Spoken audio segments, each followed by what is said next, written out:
All right, joining me now for some reaction, Arkansas Senator Tom Cotton. Good to have you back. Thank you, Shannon. So you heard the litany of what happened there. They knew of this threat days in advance, didn't share with state and local. The drone wasn't working for Secret Service, although apparently the shooter had a drone that had been working in that area.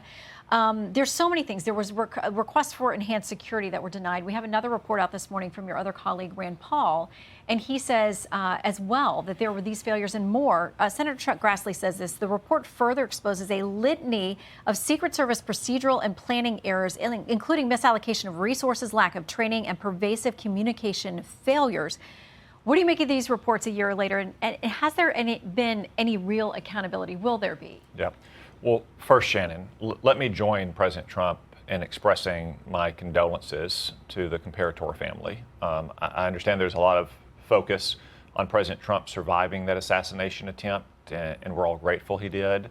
But Corey Comparator was killed a year ago today as well. So we extend our condolences to his widow and his family and loved ones. I also want to join President Trump in expressing my thankfulness and gratitude for the agents who were immediately on the scene, who protected his life and the other lives in that field that day. But I think President Trump is right as well, that mistakes were made that day. The report from the GAO as well as the Senate reports indicate that there were serious failures in communications and the allocation of resources. Under the Biden administration, the Secret Service simply was not responsive to the request, not only of the Trump campaign, but the head of his security detail, Sean Curran, who is now the head of the Secret Service as well. And I do believe, as President Trump has said, the Secret Service is working to redress those problems, to make sure they don't happen again. I have confidence in President Trump and Sean Curran. I know that the President has confidence in Sean. I mean, Sean, after all, put his body on top of President Trump to protect him from further bullets. It's hard to imagine how you could have more confidence in someone that they are going to redress those failures to ensure this doesn't happen, not just for President Trump right now, but also for all of the protectees of the Secret Service in the future. All right, so let's turn to some business of the Senate. Tariffs are now playing out, and we understand August 1st, there are some new ones that will kick in based on these letters the president, the White House has sent out, unless there are deals done in advance of that. Former Vice President Mike Pence had some interesting statements this week. He was saying Congress actually has the power, he believes, to be controlling what's going on with the tariffs, and that you guys have ceded too much power, and it's time to take some of that back. Is there a role for the Senate? Well, Congress over the years, I mean, it's going back a century, has given the president broad discretion to negotiate tariffs. I think that's a reflection of just the institutional differences between the Congress, 535 members of Congress, and the president, speaking for the nation in the conduct of foreign policy. And I think it's important to see these tariffs as an extension of our broader foreign policy, trying to achieve critical national objectives. One of them certainly is in the context of trade. Now, you've heard a lot the last week about tariffs at 20% or 40% or 50% on other nations. Those are pretty high, I grant you that. Japan puts a tariff on American rice of 700%. Arkansas rice farmers would love to sell our rice into Japan, but at a 700% tariff, it's a bit hard. So President Trump is using these tariffs or the threat of tariffs in part to get better deals and open more markets up for our farmers and our cattlemen and our foresters and our manufacturers. A second important context is national security. The president has announced new tariffs on copper. Those are akin to earlier tariffs on steel and aluminum. These are critical inputs for our national security that we really have to be able to produce domestically.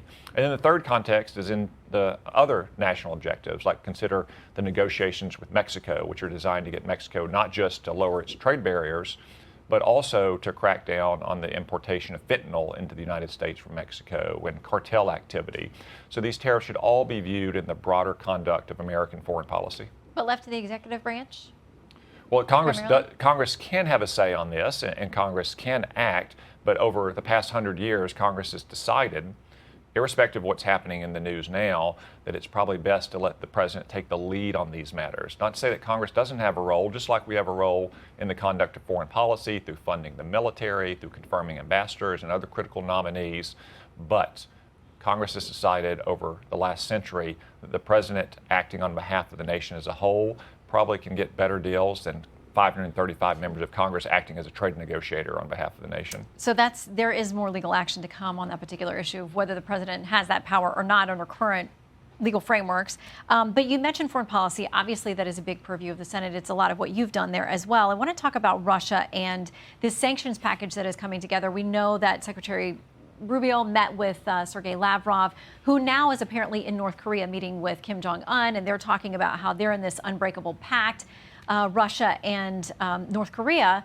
But you've got this Russian sanctions package. It's got more than 80 senators who are on board with it. It's got a ton of bipartisan support. Does the president now support it? And I know a big framework for that is going after the countries that do trade with Russia. So how is it enforced if you can get across the finish line and the president signs it? Yeah, I think you do see broad bipartisan support for this sanctions bill against Russia that Senator Graham and Senator Blumenthal have helped craft, because Russia continues its barbaric attacks on civilian targets in Ukraine, on apartment buildings and residential neighborhoods and hospitals where you have children being killed. And the president has said he wants to see an end to this. He's given Vladimir Putin numerous occasions to negotiate a ceasefire to stop these barbaric attacks. As he said last week, we're going to help Ukraine defend itself from these attacks. He wants to have peace in the war in Ukraine, but he also wants to make sure that Ukraine is defended. Another critical part of it would be imposing further sanctions on Russia, and perhaps imposing those sanctions on the nations that trade with Russia, especially that get cut-rate oil exports from Russia that then turns around to fund the Russian war machine. So the president has said from the very beginning he wants to have peace in Ukraine, but he also wants to make sure that Ukraine can defend itself and that Russia is not continuing these barbaric attacks. Has this ongoing conversation, this sort of trying to play nice with Putin, is it time to, acknowledge in some way that that has not worked? You mentioned the ongoing attacks and the lives that continue to be lost every day. Do you think he wants any kind of peace? I mean, how does this end? It doesn't seem that Vladimir Putin wants peace, because he continues these attacks on civilian targets in Ukraine, to say nothing of the attacks and the grinding war in the east of Ukraine. I wouldn't say that President Trump has been playing nice with Putin. He's been trying since he came to office to put an end to this war. I think we all know, given the battlefield realities, that it's going to end in some kind of negotiated peace. That's because Joe Biden first tempted Vladimir Putin to invade Ukraine again, as he invaded Ukraine the first time when Barack Obama was president, not when Donald Trump was president, I would note. And then he continued to slowly provide weapons to Ukraine, not in a way that wasn't designed to help Ukraine win 2 and 3 years ago, but just prevent them from losing while Joe Biden was still president. So President Trump has given Vladimir Putin numerous occasions to try to reach a ceasefire. I think what's been demonstrated now to the world is that Vladimir Putin at least has no interest at the moment in a ceasefire. The way to make progress is what President Trump has done time and again, what you saw him do last month with Iran, is peace through strength, to make it clear to Vladimir Putin that he has more to lose on the battlefield in Ukraine than he has to lose at the negotiating table. All right, Senator, always good to see you. Thanks for coming in today. Thank you. Hey everyone, I'm Emily Campagno. Catch me and my co-hosts Harris Faulkner and Kaylee McEnany on Outnumbered every weekday at 12 p.m. Eastern, or set your DVR. Also, don't forget to subscribe to the Fox News YouTube page for daily highlights.